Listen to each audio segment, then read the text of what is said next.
I want to read a poem by Donne called A Hymn to God the Father. I first came across this poem when I was a boy, a young chorister, in a musical setting by a 17th century composer called Pelham Humphrey. So I first met this poem as the lyric of a devotional song rather than as a poem in its own right. I went up to my bookshelf and found a copy of Donne's poems that I had at school, and I noticed that I'd written in pencil against the last stanza the word wow.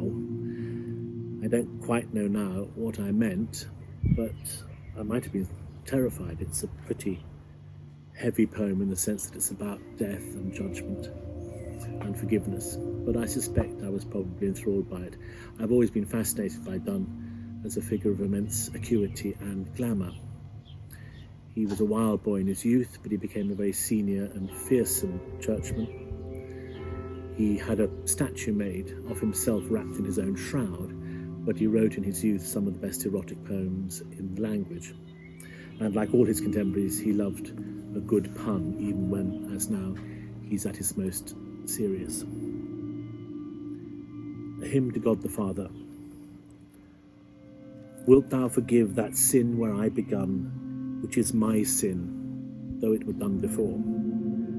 Wilt thou forgive those sins through which I run and do run still, though still I do deplore? When thou hast done, thou hast not done, for I have more.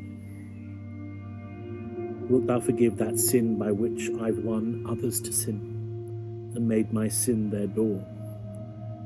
Wilt thou forgive that sin which I did shun a year or two, but wallowed in a score?